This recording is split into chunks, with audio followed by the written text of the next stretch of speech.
আপনি যখন মিথ্যার কথা বলবেন, আপনার মুখকে বন্ধ করে দেওয়া হবে, আপনার হাত কথা বলবে, বাবু আমি হাতটা চুরি করছে,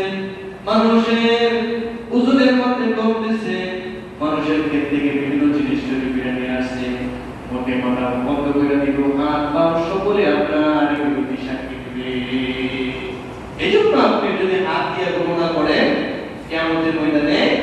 হাত দিয়ে হাত সাক্ষী দিবে যে আমার দ্বারা কি সুবহানাল্লাহ বলছে, আলহামদুলিল্লাহ বলছে। এগুলা জন্য তসবিহ থেকে বেশি ফায়দা হলো হাতে গণনা করা।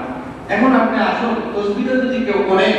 তাহলে ভালো, কারণ তসবিহ না করলে মনে রাখতে পারে না, কৈশব কইছে মনে রাখতে পারে না, এই জন্য তসবিহ দিয়া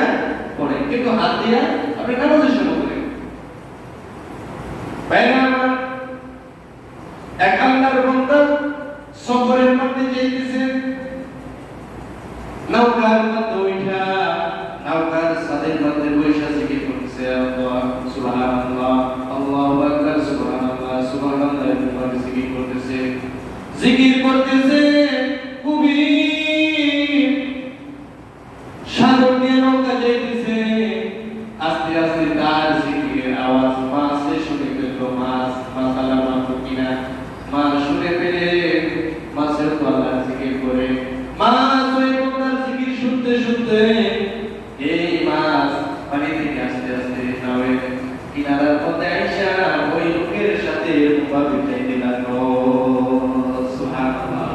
তার জিকিরের সাথে সেও তার এই মাছের নৌকার সাথে সাথে জাহাজের সাথে সাথে যাইতেছে